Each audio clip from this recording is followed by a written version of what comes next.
한번 인사할까요? 앞뒤 좌우로 계신 성도님께 인사합니다. 사랑하고 축복합니다. 인사합시다. 사랑하고 축복합니다. 오후 시간에도 말씀 가운데 큰 은혜 받으시기를 주의 이름으로 간절히 축원드립니다. 이런 말이 있습니다. 난세에 영웅이 태어난다. 들어보셨죠? 난세에 영웅이 태어난다. 이 말의 뜻은 나라가 위기에 빠지게 되었을 때 그 위기로부터 나라를 구원해내는 영웅이 등장하게 된다는 말입니다. 위기가 영웅을 만들어낸다는 것이죠. 그런데 많은 역사학자들이 이야기하기를 나라가 위기에 빠지게 되었을 때 등장하게 되는 대부분의 영웅들은 바로 평범한 국민들이었다라는 것입니다. 평범한 국민들이었다. 일제강점기 시대 때에 유관순과 같은 평범한 인물들이 바로 난세에 태어난 영웅이라는 것입니다. 성경의 역사를 보더라도 정말 이 난세에 영웅이 태어나는 것을 보게 됩니다. 특별히 사사기서를 보시면 이스라엘 백성들이 위기에 빠지게 되었을 때 하나님께서는 백성 중에 한 명을 사사로 세워 이스라엘 민족을 이방 민족으로부터 구원해 내셨던 것입니다. 또 사무엘상 17장을 보시면 이스라엘 백성들은 이 블레셋과 전투를 치르기 위해서 진을 치고 있었는데 이때 이스라엘 백성들은 블레셋과의 전투에서 아무것도 할 수가 없었던 것입니다. 그저 그들은 두려움 속에서 벌벌 떨고 있을 뿐이었습니다. 그 이유가 무엇이었습니까? 바로 블레셋의 장수 골리앗 때문이었습니다. 여러분, 골리앗은 키가 3m나 되는 거인이었습니다. 그 엄청난 거인이 투구를 쓰고 창과 방패를 들고 있으니 이스라엘 백성들은 막 속수무책이었던 것이죠. 그 거인 앞에서 아무것도 할 수 없었고 그저 두려움에 떨 뿐이었던 것입니다. 그런데 그러한 때에 누가 등장하게 됩니까? 바로 목동이었던 다윗이 등장하게 되는 거예요. 다윗. 이 위기를 역전시켰던 인물이 바로 평범한 목동이었던 다윗이었던 것입니다. 다윗이 바로 이 골리앗과의 전투에서 승리하게 되는 영웅으로 나타나게 되는 것입니다. 사랑하는 성도 여러분, 이것이 바로 하나님께서 일하시는 방법이라는 것을 믿으시기 바랍니다. 하나님께서는 어떤 사람을 쓰십니까? 굉장히 평범하지만 신앙이 좋은 사람들을 들어 쓰시는 거예요. 굉장히 평범하지만 신앙이 좋은 사람들. 아무리 물질적으로 많은 것을 가졌다 할지라도, 아무리 강력한 권세를 가졌다 할지라도, 세상을 좌지우지할 수 있는 그러한 엄청난 권력을 가졌다 할지라도 그 사람들이 신앙적으로 바로 서 있지 않으면 하나님께 쓰임받을 수가 없다라는 것입니다. 그렇다면 하나님께서는 어떠한 사람들을 사용하실까요? 디모데후서 2장 20절과 21절 두 절 말씀을 함께 읽어보도록 합니다. 시작. 큰 집에는 금그릇과 은그릇뿐 아니라 나무그릇과 질그릇도 있어 귀하게 쓰는 그릇도 전하게 쓰는 것도 있나니 그러므로 누구든지 이런 것에서 자기를 깨끗하게 하면 귀히 쓰는 그릇이 되어 거룩하고 주인의 쓰임에 합당하며 모든 선한 일에 준비함이 되리라. 아멘. 하나님께서는 어떠한 그릇을 사용하신다고 말씀합니까? 바로 깨끗하고 거룩한 그릇을 사용하신다라는 것입니다. 그릇의 재질이 중요한 것이 아니라는 것이죠. 얼마나 깨끗한가, 얼마나 거룩한가, 바로 이것이 중요하다는 것입니다. 하나님께서는 예루살렘 성벽을 재건하기 위해서 어떠한 인물을 사용하셨습니까? 왕이나 제사장과 같은 권력자들을 사용하신 것이 아닙니다. 바로 페르시아의 포로로 잡혀있던 평범하지만 거룩한 하나님의 백성을 들어 하나님께서는 예루살렘 성벽을 재건하셨던 것입니다. 또한 평범한 이스라엘 백성들을 통해서 하나님의 역사를 이루어 가셨다라는 것이죠. 우리가 묵상하고자 하는 느헤미야 3장의 내용이 바로 이것입니다. 하나님의 역사는 누가 이루어가는가? 어떤 사람들이 하나님의 역사를 이루어가는 것인가? 오늘 본문을 통해서 어떤 사람들이 하나님의 역사를 이루어가는지를 다 함께 한번 살펴보도록 하겠습니다. 첫 번째로는 하나님의 역사를 비방하는 원수들에 대해서 말씀하십니다. 하나님의 역사를 비방하는 원수들. 사랑하는 성도 여러분, 사단의 공격이 가장 심할 때가 언제인지 아십니까? 바로 하나님의 역사가 일어날 때입니다. 하나님의 역사가 일어날 때 사단이 가장 강력하게 역사하게 된다라는 거예요. 그래서 우리는 이것을 반드시 기억하고 있어야만 합니다. 성령의 역사가 일어날 때 사단의 역사도 함께 일어나게 된다라는 것입니다. 오늘 읽었던 말씀이지만 19절 말씀을 다시 한번 읽어보도록 하겠습니다. 시작. 호론 사람 산발락과 종이었던 암몬 사람 도비아와 아라비아 사람 게셈이 이 말을 듣고 우리를 업신여기고 우리를 비웃어 이르되 너희가 하는 일이 무엇이냐? 너희가 왕을 배반하고자 하느냐 하기로.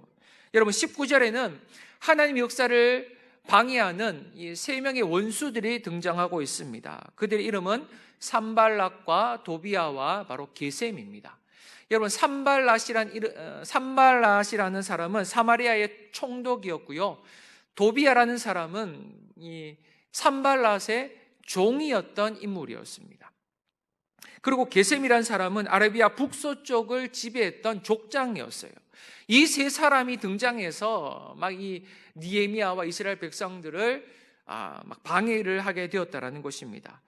우리가 읽지는 않았지만 10절 말씀을 보시면 그들이 이스라엘 자손이 흥하게 하려는 사람이 있다는 소식을 듣고 심히 근심하게 되었다라고 기록하고 있습니다. 그들이 이스라엘 백성들이 이스라엘 민족을 흥하게 하라는 그 사람이 있다. 그 사람이 누구였습니까? 느헤미야였죠. 느헤미야의 소식을 듣고 그들이 근심하게 되었다라고 성경은 말씀하고 있습니다. 그런데 그들이 느헤미야의 이야기를 듣고 근심하게 된 이유가 무엇입니까? 바로 자신들의 입지와 영향력이 줄어들 것에 대해 염려를 했기 때문이었습니다. 그래서 그들은 지금 이스라엘 백성들 향해 무엇이라고 외치고 있습니까? 너희가 왕을 배반하고자 하느냐? 지금 너희들이 성벽을 쌓고 있는 행위는 왕을 배신하는 반역이라는 것입니다. 그래서 너희들은 지금 예루살렘 성벽을 건설해서 페르시아의 제국으로부터 너희들이 벗어나고자 한다라는 거예요. 그래서 막 거짓 소문을 퍼뜨리면서 이스라엘 백성들을 협박하고 있는 것입니다. 그렇게 해서 예루살렘 성벽 재건을 막고자 했던 것입니다. 또한 너희들이 성벽을 재건한다 할지라도 너희 민족은 아무것도 할 수 없다라는 거예요. 아무런 변화도 일어나지 않는다라는 것입니다. 그러니 예루살렘 성벽을 재건하는 헛수고하지 말라는 거예요. 그냥 하지 말라는 거예요. 아무것도 하지 말라는 거예요. 그대로 내비두라는 것입니다. 사랑하는 성도 여러분, 제가 목회를 해보니까 그렇습니다. 주의 일을 할 때면 늘 방해하는 무리들이 생겨나게 됩니다. 그것이 외부의 적이든 내부의 적이든 방해하는 무리들이 생겨나게 되어 있습니다. 그건 법칙과도 같아요. 우리의 사역을 비웃고 또 비난하는 원수들이 있다라는 것입니다.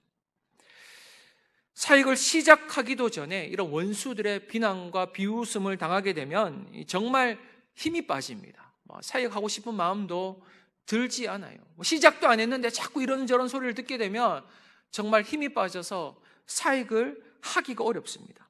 다 함께 한번 힘을 모아서 한번 해보자. 이렇게 하면 하나님께서 역사하실 거야. 우리가 막 이런 마음으로 모여서 일을 시작해도 쉽지가 않은데 자꾸 옆에서 원수들의 말과 비난의 소리를 듣게 되면 그 사역을 진행하는 것이 쉽지 않다라는 것입니다. 그래서 여러분, 우리는 반드시 기억하고 있어야 한다는 거예요. 주의 역사가 일어나는 곳에는 사단의 역사도 반드시 일어나게 된다라는 거예요. 원수들의 방해가 반드시 찾아오게 된다라는 거예요. 그래서 우리는 이것을 기억하고 있으면 원수들이 공격해와도 쉽게 무너지지 않게 되는 것입니다. 오히려 원수들이 공격할 때 우리는 확신하게 되는 거예요. 주의 역사가 일어나려고 하니까 사단이 이렇게 방해하는구나. 하나님의 역사를 이루어가려고 하니까 자꾸 이렇게 방해하는 무리들이 생겨나게 되는 것이구나. 오히려 확신하게 된다라는 것입니다. 그렇다면 원수들이 공격하게 될 때 우리는 어떻게 반응해야만 할까요? 여러분 20절 말씀인데요. 20절 말씀을 다 함께 한번 읽어보도록 합니다. 시작. 하늘의 하나님이 우리를 형통하게 하시리니 그의 종들인 우리가 일어나 건축하려니와 오직 너희에게는 예루살렘에서 아무 기업도 없고 권리도 없고 기억되는 바도 없다 하였느니라. 아멘. 여러분, 이 느헤미야의 고백 중에서 가장 중요한 구절은 누가 우리를 형통케 하신다는 거예요. 하나님께서 우리를 형통케 하신다는 것입니다. 하나님께서 형통케 하신다는 것은 이 일은 내가 이루는 것이 아니라 하나님께서 시작하셨으니 하나님께서 이 역사를 반드시 이루어 가신다라는 거예요. 그래서 우리는 그 역사에 그저 동참할 뿐이지 그 역사는 우리가 이루어가는 게 아니라는 거예요. 하나님의 역사는, 하나님의 재건의 역사는 하나님께서 이루심을 믿으시기 바랍니다. 우리 안에 착한 일을 시작하신 그분께서 그 역사를 이루어가는 것이지, 또한 우리는 그 역사에 동참할 뿐이지 우리가 이루는 게 아니라는 거예요. 우리가 무슨 능력이 있습니까? 무슨 힘이 있습니까? 무슨 지혜가 있어요? 우리가 하는 게 아니라 하나님께서 형통케 하심을 믿으시기 바랍니다. 사랑하는 성도 여러분, 사역을 하다 보면 정말 이런 말, 저런 원수들의 말이 들려올 때가 있습니다. 그때 원수들의 말에 집중하지 마시고 하나님의 음성에 집중할 수 있기를 주의 이름으로 간절히 축원드립니다. 하나님의 역사는 우리가 이루는 것이 아니라 하나님께서 시작하셨으니 하나님께서 이루신다라는 것을 믿음으로 고백할 수 있어야 한다라는 것입니다. 우리가 그것을 믿고 있을 때 우리는 믿음으로 하나님의 역사에 동참하게 되는 거예요. 내가 이룬다고 하면 원수들의 공격에 우리는 쓰러지고 넘어집니다. 그러나 하나님의 역사는 내가 이루는 것이 아니라, 우리가 이루는 것이 아니라 그 역사를 시작하신 하나님께서 그 역사를 반드시 이루어 주심을 믿으시기 바랍니다. 이것이 하나님께서 일하시는 방법이라는 거예요. 두 번째로는 예루살렘 성벽 재건의 출발점에 대해서 말씀하고 있습니다. 예루살렘 성벽 재건의 출발점. 느헤미야가 이 예루살렘 성벽을 재건함에 있어서 어떻게 출발하고 있는가? 우리나라 속담에 이런 말이 있습니다. 첫 단추를 잘 끼워야 한다. 들어보셨죠? 이 속담의 의미는 일을 시작할 때에는 첫 출발이 굉장히 중요하다는 거예요. 첫 단추가 틀어지게 되면 그 다음부터는 모든 일이 어긋나 버리기 때문에 일을 시작할 때에는 어떻게 시작하는가가 굉장히 중요하다는 것입니다. 자, 그렇다면 느헤미야는 이 예루살렘 성벽을 어떻게 재건해 나갔는지에 대해 한번 살펴보도록 하겠습니다. 3장 1절 말씀인데요, 다 함께 한번 읽도록 합니다. 시작.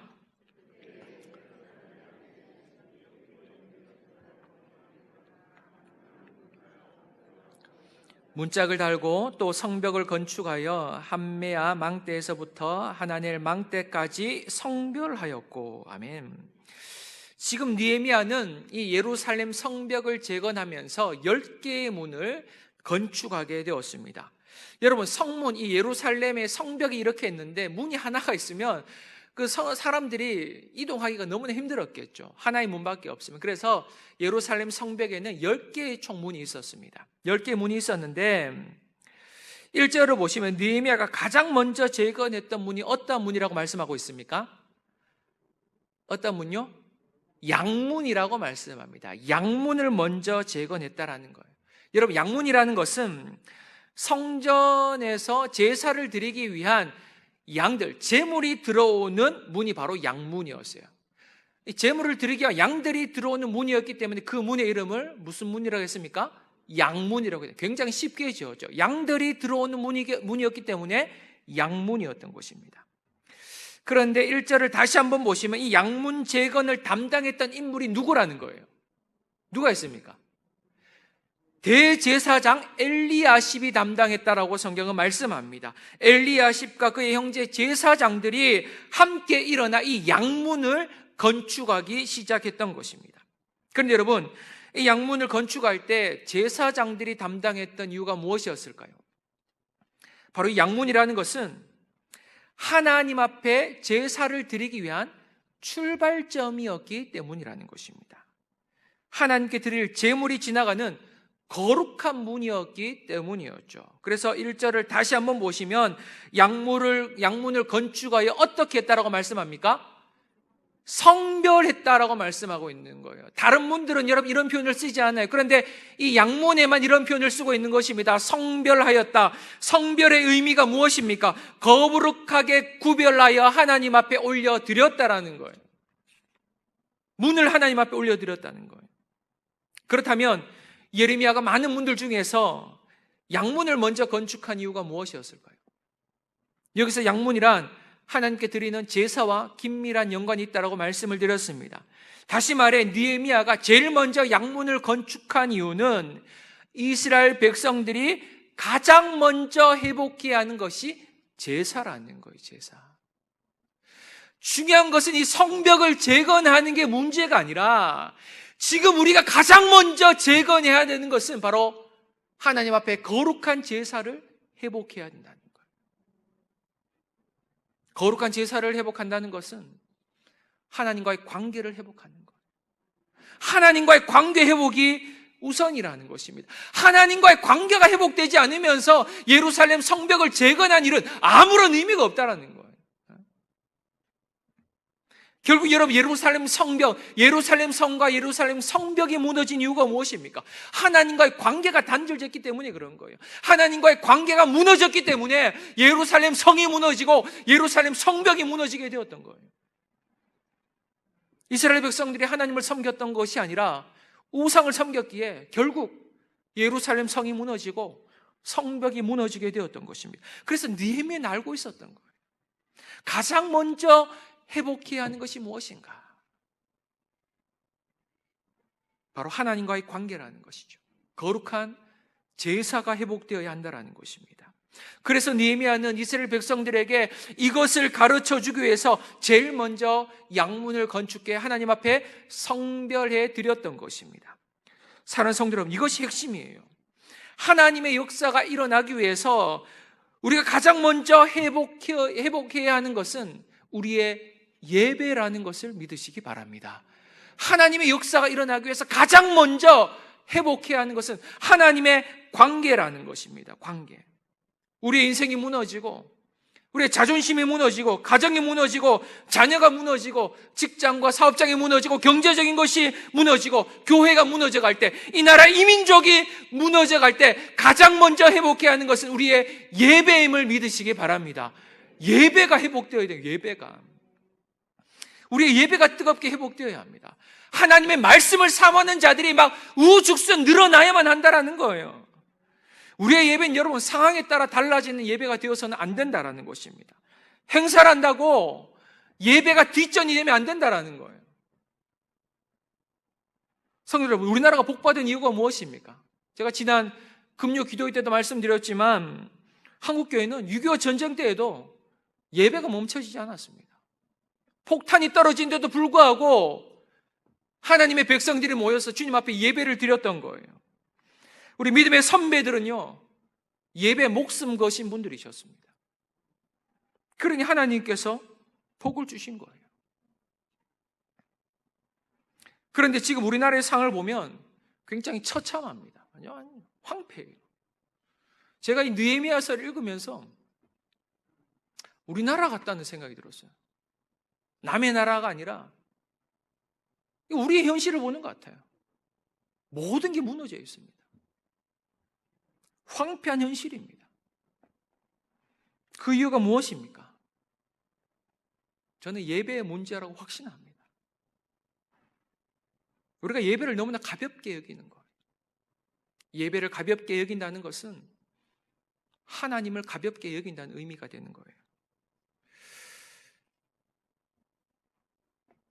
어떠한 일이 있어도, 어떠한 상황이 찾아온다 할지라도 여러분의 예배 자리를 지켜낼 수 있기를 주의 이름으로 간절히 축원드립니다.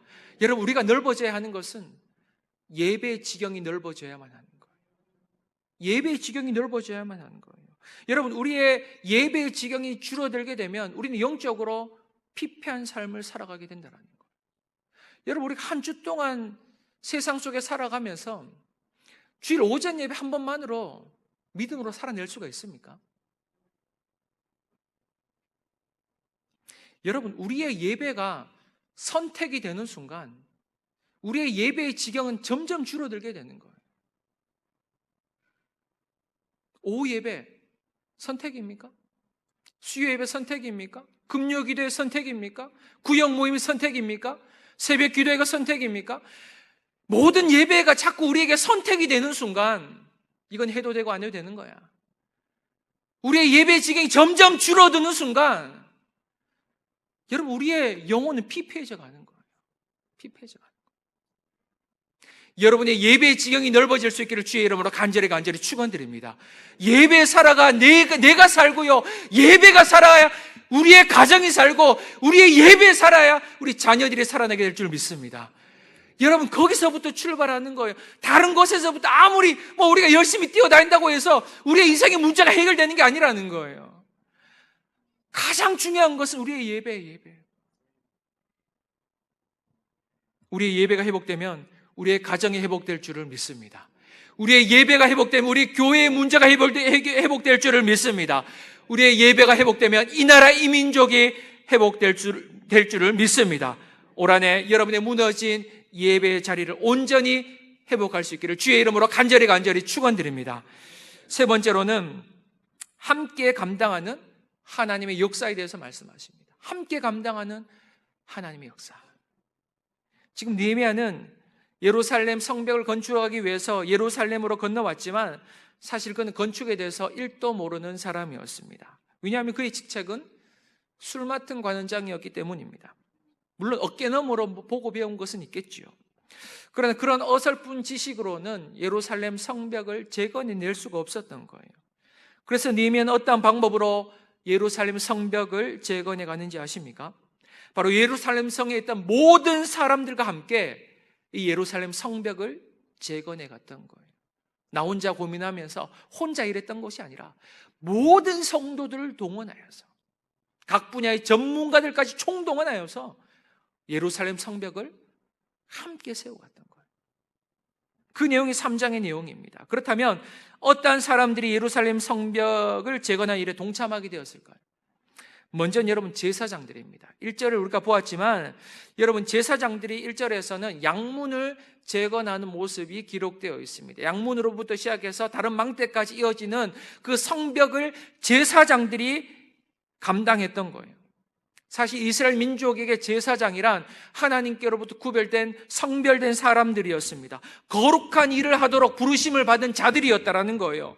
어쩌면 그들에게 양문을 재건하는 일은 자신의 일이 아니라고 생각했을지 모릅니다. 아니, 양문은 재건하더라도 양문부터 이어진 그 성벽을 건축하는 일은 내 일이 아니라고 생각했을 거예요. 나는 하나님께로부터 구별된 거룩한 백성이니까, 거룩한 직책을 맡은 자들이니까 다 일은 안 해도 돼, 이렇게 생각할 수 있었다는 거예요. 그러나 그럼에도 불구하고 제사장들까지도 예루살렘 성벽을 재건하는 일에 동참하게 되었다는 것입니다. 그리고 여러분 8절을 보시면 당시 부유한 사람들까지 예루살렘 성벽을 재건하는 일에 동참했다라고 말씀하고 있어요. 금정색과 향품 장사의 아들들까지 이 예루살렘 성벽을 재건하는 일에 동참하게 되었다라고 성경은 말씀합니다. 그런데 이들은 사실 고된 일을 해보지 않는 자들이었어요. 왜냐하면 이들은 사람을 부리면서 장사를 하는 자들이었기 때문입니다. 그래서 막 몸으로 일하는 것들을 해보지 않았던 자들이었던 거예요. 그러나 그럼에도 불구하고 하나님의 역사에 동참하고자 했던 것입니다. 또한 14절을 보시면 당시 권력자들까지 예루살렘 성벽을 재건한 일에 동참하는 것을 볼 수가 있습니다. 부유한 사람들만, 권력자들만 그렇게 했던 것이 아닙니다. 10절 말씀인데 여러분, 10절 말씀을 함께 읽도록 합니다. 시작. 하루맘의 아들 여다야가 자기 집과 마주대한 곳을 중수하였고, 그 다음은 하삼니아가 아들 핫두스 중수하였고. 당시 상황이 여의치 않는 사람들은 어떻게 일을 했냐면 자기 집 근처에 있는 성벽을 중수했던 거예요. 막 멀리는 가지 못하고 자기가 형편이 좋지 않으니까 자기 집과 마주한 성벽, 집과 제일 가까운 성벽에 와서 건축하는 일을, 재건하는 일을 도왔다라는 것입니다. 비록 큰 일은 돕지 못한다 할지라도, 저 멀리까지는 내가 돕지 못한다 할지라도 작은 도움의 손길을 보태고자 했다라는 거예요. 심지어는 자기 집이 없어서 새방살이를 했던 사람들도 자기 방에서 나와서 이 예루살렘 성벽을 재건한 일을 도왔다라고 성경은 말씀합니다. 여러분 30절을 보시면 이렇게 되었어요. 후반부에 보시면 베레가의 아들 무슬람이 자기 방과 마주대한 부분을 중수하였다라고 말씀합니다. 자기 방과 마주대한 부분을 중수했다. 여러분, 가진 것이 없어도, 큰 도움이 되지 못한다 할지라도 주의 역사에 작게나마 쓰임받고자 하는 그런 믿음의 사람들이 있었다라는 거예요. 성경은 그 사람들의 이름까지도 자세하게 기록하고 있다는 것입니다. 그들의 이름이 바로 베레가의 아들 무슬람과 그의 가족들이었던 거예요. 이들은 새빵살이하고 있던 사람들이었습니다. 자기 집이 없었어요. 그럼에도 불구하고 자기 방에서 나와서 예루살렘 성벽을 재건한 일에 동참하고자 했다는 거예요. 얼마나 귀합니까? 사랑하는 성도 여러분, 하나님께서는 우리의 작은 헌신까지도 다 기억하고 계심을 믿으시기 바랍니다. 우리의 이름이 하나님의 생명책에 기록되어 있음을 믿으시기 바랍니다. 때로 우리가 열심히 봉사해도 때로는 너무 작은 섬김이라서 그런지 몰라도 사람들은 기억하지 못할 때가 있어요. 사람들은 알아봐 주지 못할 때가 있습니다. 그러나 하나님의 생명책에는 여러분의 이름이 다 기록되어 있음을 믿으시기 바랍니다. 아무리 하나님의 나라에 있는 작은 일이 없어요. 주를 위해 헌신한 일에는 크고 작은 일이 없어요. 나에게 주어진 일 최선으로 감당할 때 하나님께서는 그 모든 것들을 기억하시고 기뻐하시고 자신의 생명책에 기록해 놓으신다라고 말씀하시는 거예요. 하나님의 재건의 역사는 이렇게 일어나는 것입니다. 온 성도들이 같은 마음과 같은 비전을 품고 그 하나님의 역사에 동참하게 될 때 하나님의 역사는 이루어짐을 믿으시기 바랍니다. 그런데 하나님의 역사에 동참하지 않는 소수의 사람들도 있었습니다. 여러분 3장 5절 말씀인데요, 함께 읽도록 합니다. 시작. 그 다음은 두고와 사람들이 중수하였으나 그 귀족들은 그들의 주인들의 공사를 분담하지 아니하였으며. 하나님의 역사에 동참하지 않았던 사람들이 누구냐면 드고와의 귀족들입니다. 드고와의 귀족들. 그들은 세상적으로는 많은 것을 가졌는지는 몰라도 천국의 상급은 하나도 쌓지 못했다는 거예요. 하나님께서 써내려 가시는 그 역사의 주인공이 되지 못했다는 것입니다. 여러분 얼마나 안타까운지 몰라요. 하나님께서 우리에게 많은 것을 주셨을 때는 그것을 통해 더 열심히 봉사하라는 거거든요. 건강을 주시고 물질을 주시고 환경을 열어주시고 시간을 주셨다면 그것을 통해 더 열심히 봉사하러 우리에게 복으로 주신 건데, 지금 이 귀족들은 자신의 것들을 포기하지 못했던 거예요. 자신의 물질과 시간과 육체와 모든 것을 포기하지 못했기에 하나님의 역사에 동참하지 못했다라는 것입니다. 그래서 여러분 성경은 그들의 이름을 기록하지 않는 거예요. 그들이 누구인지조차도 관심을 가지고 있지 않습니다. 그저 드고와의 귀족들은 동참하지 않았다라고 끝이 나는 거예요. 사랑하는 성도 여러분, 저와 여러분은 이 드고와의 귀족들과 같이 하나님 앞에 쓰임받지 못하는 그런 사람들이 되지 않았으면 좋겠습니다. 우리가 많이 가졌든 적게 가졌든 건강하든 건강하지 못하든 재능이 있든 없든지 간에 우리의 작은 것을 들여서 주의 역사에 동참하는 자들이 되었으면 좋겠어요. 하나님께서는 그 작은 헌신을 기억하신다라는 것을 믿으시기 바랍니다. 제가 지난주에 설교를 하면서 잠시 좀 울컥한 적이 있었습니다. 그 예배를 마치고 나서 얼마나 많은 전화를 받았는지 몰라요. 목사님, 누가 그렇게 목사님 힘들게 합니까? 이러면서 말이잖아요. 목사님 무슨 힘든 일 있습니까? 그러면서 계속 전화를 주시고 하는데 전화기 불났는 줄 알았습니다. 제가 좀 당황했어요. 제가 말씀드렸잖아요. 제가 힘들어서 울컥한 것이 아니라 정말 이 자리에 앉아 계신 여러분을 보니까 하나님의 역사를 이루어갈 믿음의 동력자들을 보는 것 같아서 막 제 마음이 막 불타오르는데 그 마음 하나님께서 주신 마음이라 저는 믿습니다. 그래서 얼마나 감사했는지 몰라요. 그래서 막 감격이 되어서 제가 눈물이 났던 거예요. 그래서 힘든 일이 있어서 울컥한 게 아닙니다. 우리 장로님들 너무 잘해 주십니다. 우리 장로님들 뿐만이 아니라 우리 모든 성도님들이 자신이 맡은 바 자리에서 얼마나 최선을 다해 주의 사역들을 감당해 주시는지 몰라요. 그게 너무나 감사한 거죠. 하나님의 역사는 절대로 한 사람의 헌신을 통해 이루어지는 게 아니에요.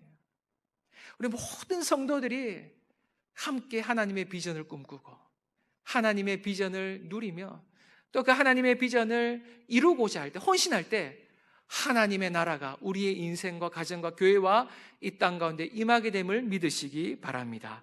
제가 사역을 하면서 늘 함께 고백했던 것이 있습니다. 제가 성광교회 와서는 그런 고백을 타이밍상 잘 하지 못했던 것 같은데, 바로 함께함이 기쁨이라는 거예요. 함께함이 기쁨입니다.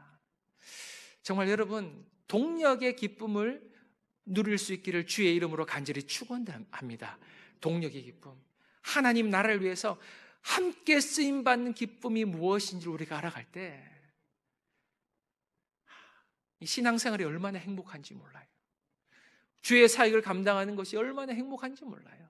때로는 원수들의 비방과 또한 불평과 불만을 듣는다 할지라도 그 동력의 기쁨, 하나님의 역사에 내가 동력하고 있다는 그 동력의 기쁨을 누리게 되면 원수들의 비방도 아무것도 아닌 거예요. 내가 지금 주님과 함께 역사를 이루어가고 있는데 그까짓 거 다 참아낼 수 있는 거예요. 견뎌낼 수가 있는 거예요. 사역의 기쁨이 더 크기 때문에 우리는 끝까지 이 십자가의 길을 걸어갈 수 있음을 믿으시기 바랍니다. 우리 성강의 모든 성도님들과 함께 아름다운 동력을 이루어갔으면 좋겠습니다.